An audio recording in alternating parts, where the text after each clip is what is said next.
പ്രതിഭ എന്ന വിശേഷണത്തിന് തികച്ചും അനുയോജ്യയായ ഒരു വ്യക്തിയാണ് ഈ വനിതയിൽ നമുക്കൊപ്പമുള്ളത് മീനാദാസ് Narayan.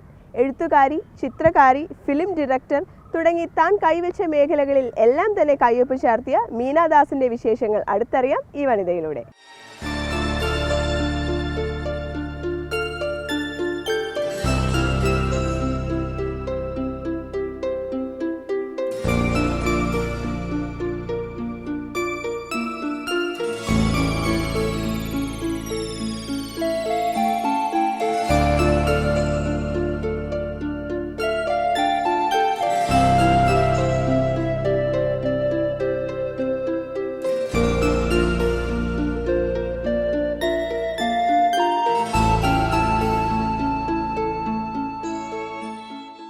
Hi ma'am, welcome to Vanitha. Thank you. ഒരുപാട് കർമ്മ മേഖലകളിൽ പ്രവർത്തിക്കുന്ന ഒരാളാണ് മാം. ഇപ്പോൾ റൈറ്ററാണ്, സ്വന്തമായിട്ടൊരു മാഗസിൻ പബ്ലിഷ് ചെയ്തിട്ടുണ്ട്, കൂടാതെ ആർട്ടിസ്റ്റാണ്, ഫിലിം ഡയറക്ടറാണ്, തുടങ്ങിയ ഒരുപാട് കാര്യങ്ങൾ ചെയ്യണം. ഇത്രയും കാര്യങ്ങളൊക്കെ ചെയ്യുന്നുണ്ടെങ്കിൽ ഏറ്റവും മനസ്സിനോട് അടുത്ത് നിൽക്കുന്നത് എന്താണ്? എനിക്ക് ഏറ്റവും കൂടുതൽ ഇഷ്ടം മൂവീസ് ഡയറക്റ്റ് ചെയ്യാനാണ്. ഡയറക്ഷൻ എന്താണെന്ന് പറഞ്ഞാൽ അതിൽ കുറേ കാര്യങ്ങൾ ഒന്നിച്ചു വരും. Right from the story, script തൊട്ട് ക്യാരക്ടേഴ്സിനെ എങ്ങനെ അലൈവ് കൊണ്ടുവരിക ക്യാമറയിൽ, അത് കഴിഞ്ഞിട്ട് ഓഡിയൻസ് കണ്ടിട്ട് അവരെന്താണ് വ്യൂ പോയിൻറ്റ് ആ സിനിമ കണ്ടു കഴിഞ്ഞിട്ട്, അപ്പോൾ അത് കംപ്ലീറ്റ് ആയിട്ടൊരു എക്സ്പീരിയൻസ് ആണ്. So I think the best thing that I like is movie making out of all this.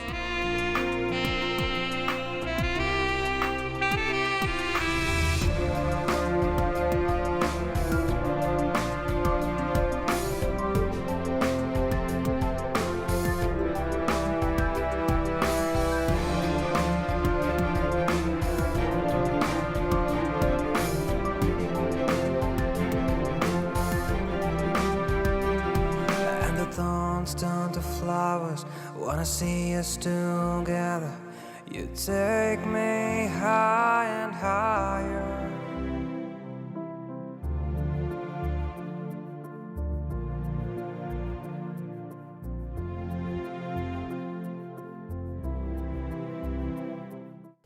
Ma'am very renowned ആയിട്ടുള്ള ഒരുപാട് റൈറ്റേഴ്സ് ഉള്ള ഒരു ഫാമിലിയിൽ നിന്നാണ് വരുന്നത്. അതുകൊണ്ട് തന്നെ എഴുത്തിനോടൊരു പ്രത്യേക ഇഷ്ടം ഉണ്ടാവുമല്ലോ. അതെ, മെയിൻലി അമ്മ എപ്പോഴും പണ്ടേ തൊട്ട് എൻ്റെ ഗ്രേറ്റ് ഗ്രാൻഡ് ഫാദറിനെ പറ്റി, who was A very famous literary writer, KC Kesava Pillai, and he one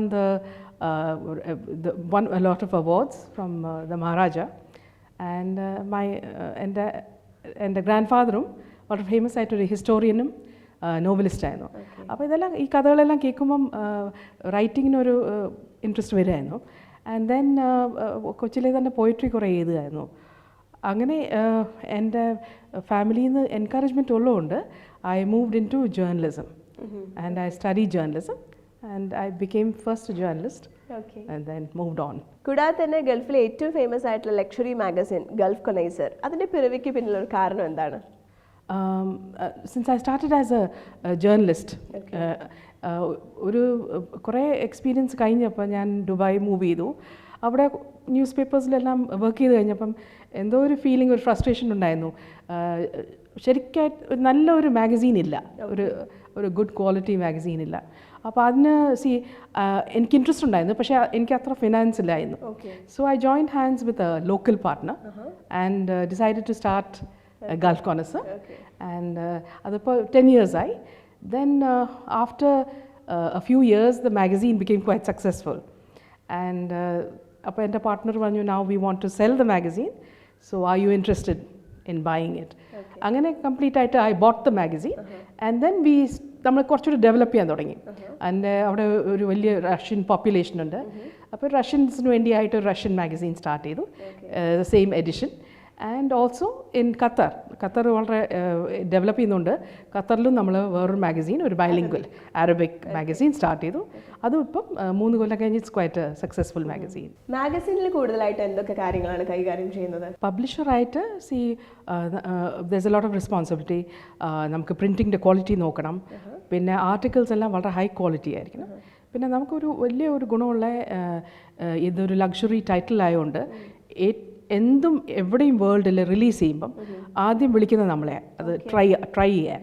so അപ്പോൾ ഒരു ലേറ്റസ്റ്റ് റോൾസ് റോയ്സോ ഒരു ജാഗ്വാറോ മെർസിഡീസ് ലോഞ്ച് ചെയ്താൽ നമ്മുടെ ജേർണലിസ്റ്റിനെ വിളിച്ച് നമ്മളത് ട്രൈ ചെയ്തിട്ടാണ് ഇതിൻ്റെ റിവ്യൂ എഴുതുന്നത്.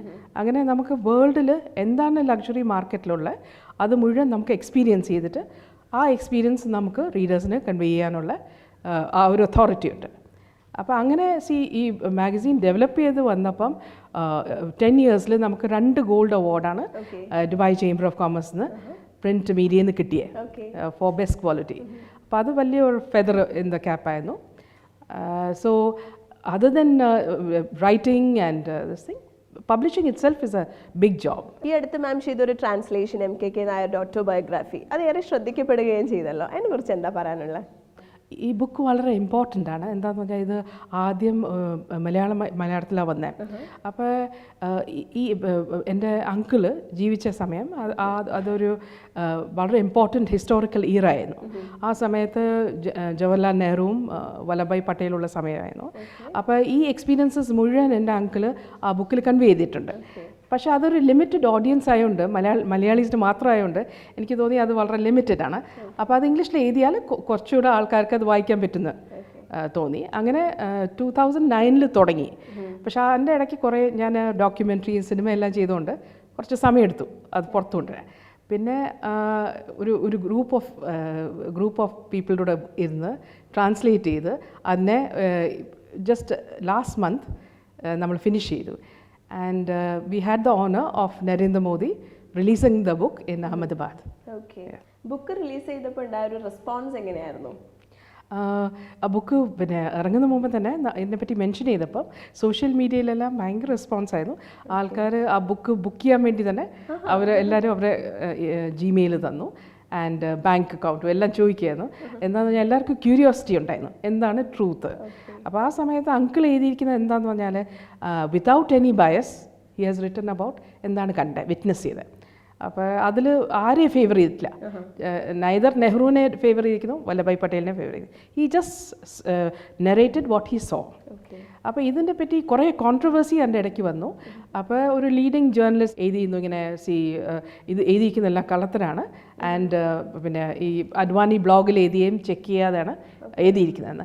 അപ്പോൾ ദാറ്റ് വാസ് ക്വൈറ്റ് അപ്സെറ്റിംഗ്. അപ്പോൾ ഞാൻ എന്ത് ചെയ്തെന്ന് പറഞ്ഞാൽ സോഷ്യൽ മീഡിയയുടെ ത്രൂ തന്നെ ഒരു 18 പോയിൻറ്റ്സ് അയാൾക്ക് അയച്ചു കൊടുത്തിട്ട് പറഞ്ഞു ആദ്യം ബുക്ക് വായിക്കണം, പിന്നെയാണ് ഒരാളെ പറ്റി എന്തെങ്കിലും കുറ്റം പറയുകയാണെങ്കിൽ നല്ലോണം ചെക്ക് ചെയ്തിട്ട് ഫാക്ട്സ് വെരിഫൈ ചെയ്തിട്ടേ ഒരാളെ അറ്റാക്ക് ചെയ്യുള്ളൂ. ബിക്കോസ് ഇത്രയും ഇൻറ്റഗ്രിറ്റിയും ഉള്ള ഒരു വ്യക്തി MKK നായരെ പോലെ ഇല്ല. നെഹ്റു വരെ അഡ്മയർ ചെയ്യുന്ന ഒരാളാണ്. അപ്പോൾ പിന്നെ ഓരോ ഫാക്റ്റായിട്ട് അയാൾ പറഞ്ഞിരിക്കുന്ന എല്ലാം നമ്മൾ റിബറ്റൽ കൊടുത്തു. ആൻഡ് അത് കഴിഞ്ഞിട്ട് അയാളുടെ റെസ്പോൺസിലായിരുന്നു. അപ്പോൾ അയാൾക്കൊന്നുമില്ല എന്ന് പറയാൻ. അപ്പോൾ അതൊരു റിഫ്ലക്ഷനാണ് ഇപ്പോഴത്തെ സൊസൈറ്റിയിൽ.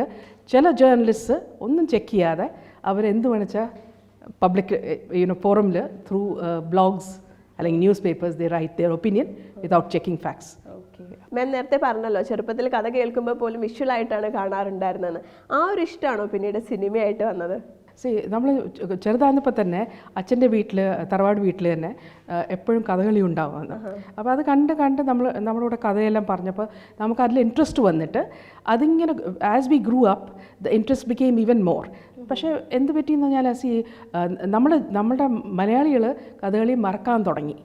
അപ്പോൾ ആ ഒരു അറ്റംപ്റ്റിൽ ഏറ്റവും ലീഡിങ് ആയിട്ട് കലാമണ്ഡലം പിന്നെ ഗോപി ആശാനെ പോലെ ഒരാളില്ല. അപ്പോൾ അയാളുടെ ഒരു ഡോക്യുമെൻ്ററി, വളരെ ചെറിയ ഡോക്യുമെൻ്ററി പിന്നെ ഉണ്ടാക്കിയിരുന്നു Adoor. So I wanted to make a more detailed documentary, ഒരു ഹിസ്റ്റോറിക്കൽ ഡോക്യുമെൻ്റ് പോലെ യങ്ങർ ജനറേഷന് വേണ്ടി. അപ്പോൾ ഞാൻ അപ്രോച്ച് ചെയ്തിട്ട് ഞാൻ പറഞ്ഞു എനിക്കിങ്ങനെ ഒരു ഡോക്യുമെൻ്ററി ചെയ്യണം. അപ്പോൾ ഉടനെ ആശാൻ എഗ്രി ചെയ്തു. It's the story of a man who has seen much.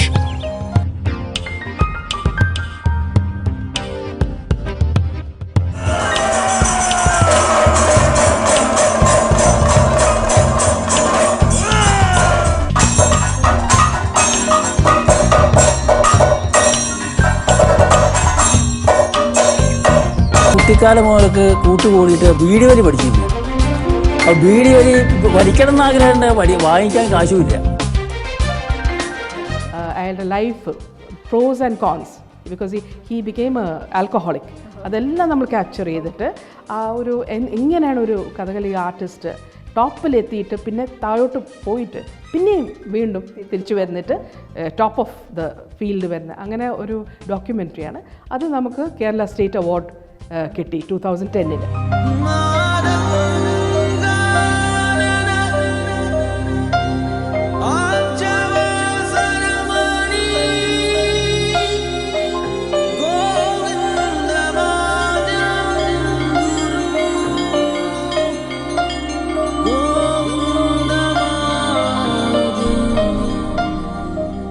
അത് ചെയ്തപ്പോൾ പിന്നെ എനിക്ക് കൂടുതലും എൻകറേജ്മെൻറ്റ് വന്നു ബെറ്റർ മൂവീസ് ഉണ്ടാക്കാൻ.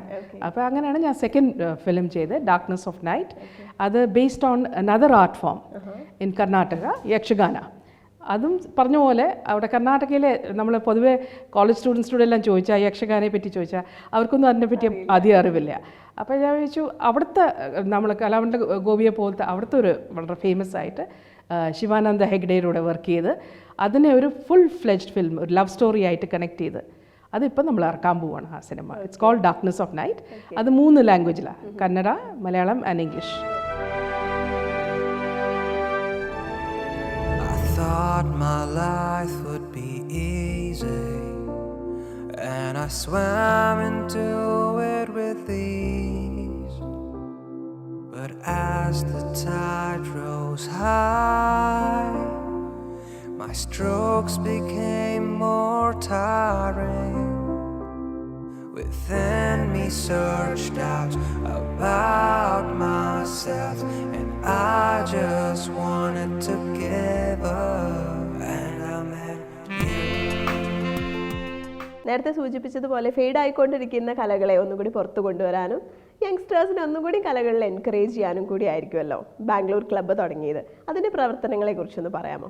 നമ്മൾ തന്നെ ഒരു ക്ലബ്ബ് സ്റ്റാർട്ട് ചെയ്താൽ കൂടുതലും നമ്മുടെ കഥകളി ആർട്ടിസ്റ്റിനെ അവിടെ കൊണ്ടുവന്നിട്ട് കർണാടകയിലെ ആൾക്കാരെ കൊണ്ട് ഇൻട്രസ്റ്റ് ഡെവലപ്പ് ചെയ്യിപ്പിക്കാമെന്ന് വെച്ചിട്ടാണ് ആ ക്ലബ്ബ് സ്റ്റാർട്ട് ചെയ്തത്. ക്ലബിൻ്റെ പേര് Bangalore club four Kathakali and the arts.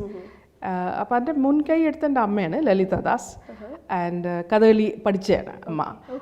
അങ്ങനെ അതിൽ ഇൻട്രസ്റ്റ് ഉള്ളതുകൊണ്ട് പിന്നെ നമ്മൾ എന്ത് ചെയ്യുന്നു പറഞ്ഞാൽ we made grants for Kathakali artist. അപ്പോൾ അവർക്ക് അവാർഡ് മണിയെല്ലാം കൊടുത്ത് അങ്ങനെ എൻകറേജ് ചെയ്യാൻ നോക്കി. അത് മാത്രമല്ല ഈ ക്ലബിൽ നമ്മൾ classical art forms in its pure form നമ്മൾ എൻകറേജ് ചെയ്യാൻ തുടങ്ങി.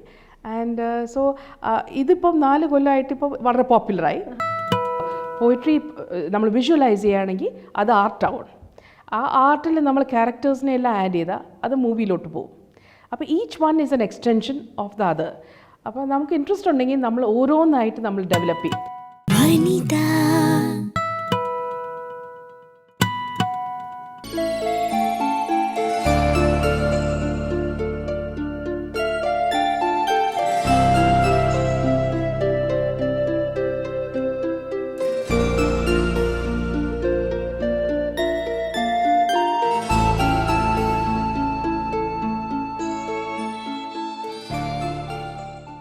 ഞാൻ പറഞ്ഞല്ലോ ചെറുപ്പം മുതൽ എഴുത്ത് ഇൻട്രസ്റ്റഡ് ആണെന്ന്.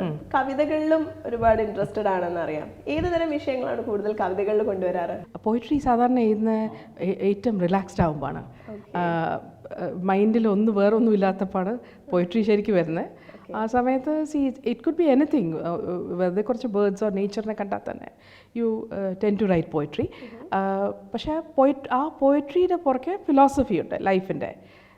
നമ്മൾ ഓരോ കൊല്ലം പോകുമ്പോൾ നമ്മൾ ഓരോന്ന് എക്സ്പീരിയൻസ് ചെയ്ത് അത് ഒരു ബാക്ക്ഗ്രൗണ്ടായിട്ട് വന്നിട്ടാണ് ഈ പോയംസ് വരുന്നത്. ആൻഡ് പോയംസ് വളരെ it's not so easy to write a poetry because ഒരു പോയമിൽ ഡെപ്ത് ഇല്ലെങ്കിൽ അത് ഇറ്റ് ഫോൾസ് ഫ്ലാറ്റ്. സോ നമ്മളെന്തെങ്കിലും കണ്ടാലും അതിൽ പല ലെയേഴ്സ് ഓഫ് മീനിങ് വേണം, എന്നാലേ ആ പോയിട്രി സ്ട്രൈക്സ് എ കോഡ്. അങ്ങനെ so when I M relaxed I do poetry and I also painting വലിയ ഇഷ്ടമായിരുന്നു. ആൻഡ് ഇത്രയും കൊല്ലം കഴിഞ്ഞപ്പോൾ ഇപ്പം എൻ്റെ മോനാണ് എൻ്റെ മാഗസീൻ ഇപ്പം മാനേജ് ചെയ്യുന്നത്. അപ്പോൾ ഇപ്പോൾ എനിക്ക് കുറച്ച് ഫ്രീ ടൈം ഉണ്ട്, ഫ്രീ ടൈം കിട്ടുന്നതുകൊണ്ട് ഇപ്പോൾ ഞാൻ ഫുൾ ഫ്ലെജ്ഡ് ആയിട്ട് പെയിൻറ്റിങ് എക്സിബിഷൻസ് ഹോൾഡ് ചെയ്യാറുണ്ട്. അപ്പോൾ കൂടുതലും the paintings are about women, Indian women, and അവരുടെ മൂഡ്സും അവരെങ്ങനെയാണ് പിന്നെ ലൈഫിൽ മെച്യൂർ ആയിട്ട് മാറുന്നത്. ആൻഡ് ആ വിസ്ഡം മുഴുവൻ ആ പെയിൻറ്റിങ്സിൻ്റെ ത്രൂ നമ്മൾ റിഫ്ലക്റ്റ് ചെയ്യാൻ നോക്കുന്നത് ഇമോഷൻസ്. അപ്പോൾ ഒരു എക്സിബിഷനിൽ ഞാൻ 4 സീസൺസ് ഇൻ ഹവേലി ചെയ്തു. അതിൽ പോയട്രിയും ആർട്ടും കമ്പൈൻ ചെയ്തു to show how the different seasons ഒരു സ്ത്രീനെ എഫക്റ്റ് ചെയ്യുന്നു. അപ്പോൾ സ്പ്രിങ്ങിലാണ് നമ്മൾ ഏറ്റവും യൂത്ത് റിഫ്ലക്റ്റ് ചെയ്യുന്നത്. When a woman is young and she has got aspirations. അത് കഴിഞ്ഞ് from spring you move to summer. ആ സമയത്ത് see a woman is very passionate, she is in love, and that side of her character comes out. And then from there you move on to winter, and autumn and then winter. അപ്പോൾ autumn എല്ലാം ആകുമ്പം see you're getting more mature and you have the monsoons. ആ സമയത്ത് ഒരു fulfillment വരും. കല്യാണം കഴിച്ചിട്ട് you have children. Yes, your priorities change and you are satisfied with life. Then അവസാനത്തെ പിന്നെ സീസണാണ് വിൻ്റർ. അതിൽ നമ്മൾ മെച്യൂർ ആയിട്ട് we are looking back at life and how life has treated us and whether there is a satisfaction within you. അപ്പോൾ ഈ 16 paintings exhibit ചെയ്ത് അതിൽ ഈ complete reflection of all these moods ഉണ്ടായിരുന്നു. ആൻഡ് നമ്മൾ എന്ത് ചെയ്തു പറഞ്ഞാൽ we had an art exhibition in Mumbai in Leela. അപ്പോൾ ആ എക്സിബിഷന് നമ്മൾ മഹാറാണ ഓഫ് ഉദയ്പൂരിനെ ഇൻവൈറ്റ് ചെയ്തിരുന്നു ആസ് ദ മെയിൻ ഗസ്റ്റ്. എന്നിട്ട് ആ ഇവൻറ്റിൽ നമ്മൾ എൻ്റെ പോയട്രിയും കഥക്കിൽ വി സെലക്റ്റഡ് കുറച്ച് രാഗങ്ങൾ സെലക്ട് ചെയ്തു. സീസൺസ് ആയിട്ട് കണക്റ്റഡ് ആയിട്ട് spring, summer and monsoon and വിൻ്ററിൻ്റെ രാഗ്സിൽ കമ്പൈൻ ചെയ്തിട്ട് കഥക് ഡാൻസ് ചെയ്തു. എന്നിട്ട് ആ കഥക് ഡാൻസ് ചെയ്തിട്ട് നമ്മൾ പെയിൻറ്റിങ്സ് മുഴുവൻ നമ്മൾ റിവീൽ ചെയ്തു. അപ്പോൾ അത് കണ്ടപ്പോൾ മഹാരാജ വളരെ പ്ലീസ്ഡ് ആയിരുന്നു. എന്നിട്ട് പറഞ്ഞു, എങ്ങനെയാണ് നിങ്ങൾ ഇത്രയും ആർട്ട് ഫോംസിനെ ഒന്നിച്ച് കമ്പൈൻ ചെയ്തിട്ട് ഒരു ഇവൻ്റ് ആക്കി, അതിൽ വളരെ ഐ എം വെരി പ്ലീസ്ഡ് എന്ന് പറഞ്ഞിട്ട് അതൊരു വലിയ സക്സസ് ആയിരുന്നു. പല മേഖലകളിലും സജീവമായി പ്രവർത്തിക്കുകയാണല്ലോ. ഇങ്ങനെ മൾട്ടി ടാസ്കിംഗ് ആയിട്ട് എങ്ങനെ മാനേജ് ചെയ്യാൻ പറ്റുന്നു? ഈച്ച് ആൻഡ് എവറി ഫോം ഒരു എക്സ്റ്റൻഷനാണ് വേറൊരു ആർട്ട് ഫോമിൻ്റെ. ഇപ്പം നമ്മൾ പോയിട്രിയെ പറ്റി പറയുകയാണെങ്കിൽ പോയിട്രിയുടെ ഒരു എക്സ്റ്റൻഷനാണ് റൈറ്റിംഗ്. റൈറ്റിംഗിൽ നിന്ന് നമ്മൾ പോയിട്രിയിലോട്ട് പോവുക. പോയിട്രി നമ്മൾ വിഷ്വലൈസ് ചെയ്യുകയാണെങ്കിൽ അത് ആർട്ടാവും. ആ ആർട്ടിൽ നമ്മൾ ക്യാരക്ടേഴ്സിനെ എല്ലാം ആഡ് ചെയ്താൽ അത് മൂവിയിലോട്ട് പോകും. അപ്പോൾ each one is N extension of the other. അപ്പോൾ നമുക്ക് ഇൻട്രസ്റ്റ് ഉണ്ടെങ്കിൽ നമ്മൾ ഓരോന്നായിട്ട് നമ്മൾ ഡെവലപ്പ് ചെയ്യും. നമ്മൾ അറിയാതെ തന്നെ അത് ഡെവലപ്പ് ചെയ്യും. ബിക്കോസ് നമ്മൾ അതിനെപ്പറ്റി പാഷനറ്റാണ്.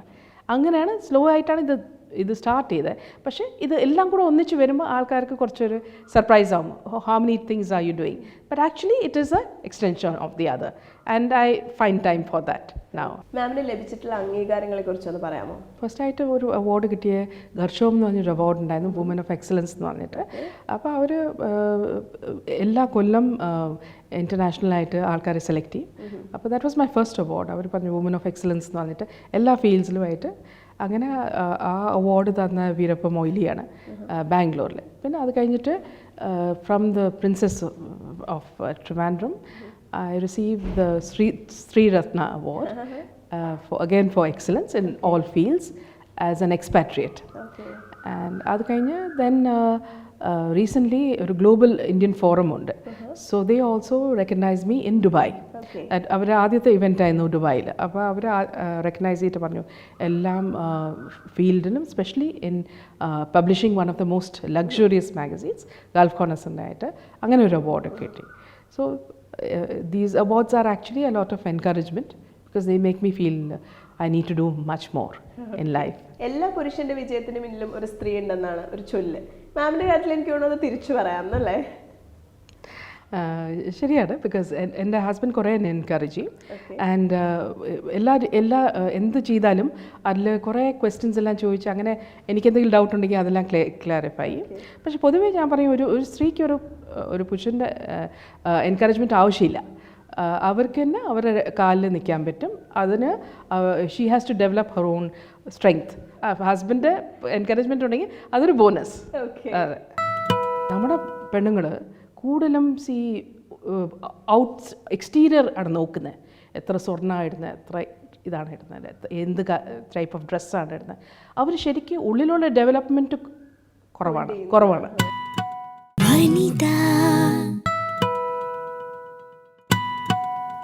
മാം ഒരുപാട് ട്രാവൽ ചെയ്തിട്ടുണ്ട്. You have got enough exposure അല്ലേ? അപ്പോൾ കേരളമായിട്ട് കമ്പയർ ചെയ്യുമ്പോൾ കേരളത്തിലെ സ്ത്രീകൾ എന്തൊക്കെ ചേഞ്ച് കൊണ്ടുവരണം എന്ന് ചിന്തിക്കാറുണ്ടോ?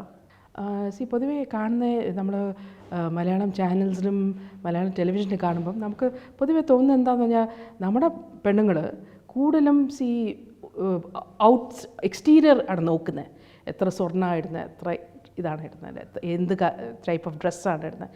അവർ ശരിക്കും ഉള്ളിലുള്ള ഡെവലപ്മെൻറ്റ് കുറവാണ്. അപ്പോൾ അതിലാണ് കോൺസെൻട്രേറ്റ് ചെയ്യേണ്ടത്. അതിൽ കോൺസെൻട്രേറ്റ് ചെയ്താൽ അറിയാതെ തന്നെ പുരുഷന്മാർക്ക് അഡ്മിറേഷൻ വരും. ഇത്രയെല്ലാം ചെയ്തല്ലോ. പക്ഷേ അതിനു വേണ്ടി നമ്മൾ തന്നെ ആലോചിക്കണം. നമ്മളെ ഒരു സിമ്പിളായിട്ടല്ല കാണുന്നത്, ഒരു ബ്യൂട്ടിഫുൾ സിമ്പിളായിട്ടല്ല കാണേണ്ട ഒരു മനുഷ്യൻ. നമ്മളൊരു ബുദ്ധിജീവിയായിട്ടാണ് കാണേണ്ടത്. കുറേ ചെയ്യാൻ പറ്റും ലൈഫിൽ, നമുക്ക് കുറേ കോൺട്രിബ്യൂട്ട് ചെയ്യാൻ പറ്റും സൊസൈറ്റിക്ക്.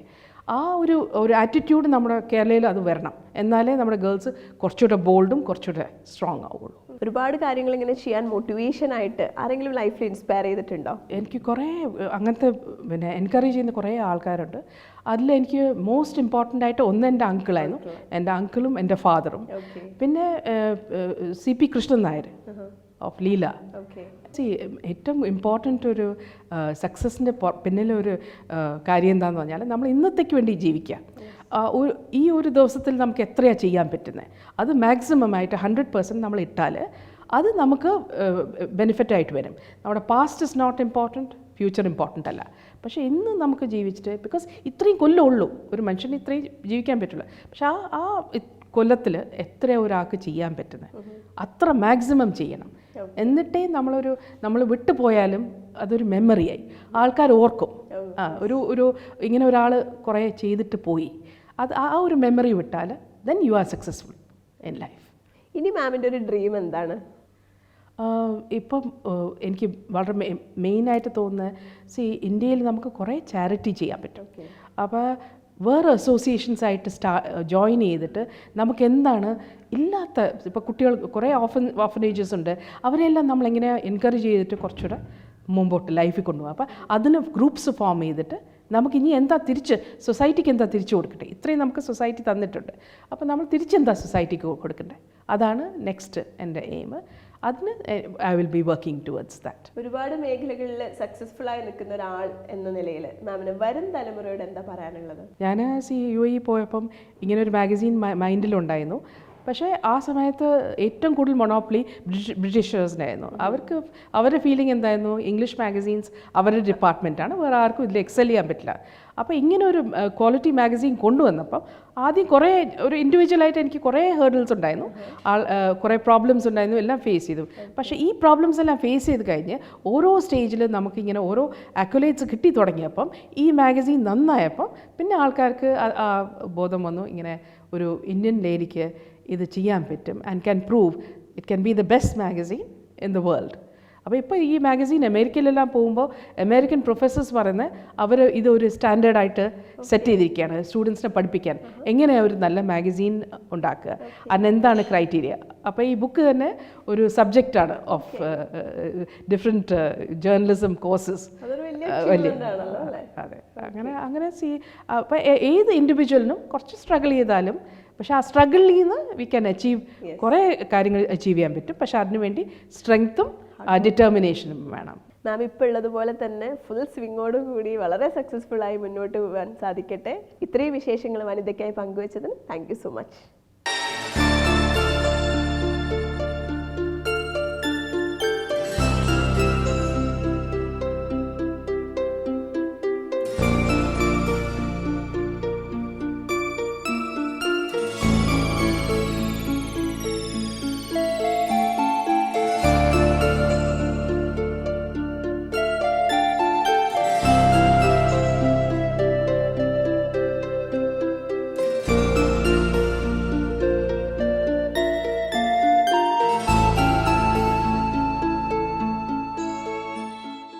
ഇന്നത്തെ വനിത ഇവിടെ പൂർണ്ണമാവുകയാണ്. നിങ്ങൾ കാണാൻ ആഗ്രഹിക്കുന്ന കാഴ്ചകളുമായി വീണ്ടും എത്താം അടുത്ത വനിതയിൽ.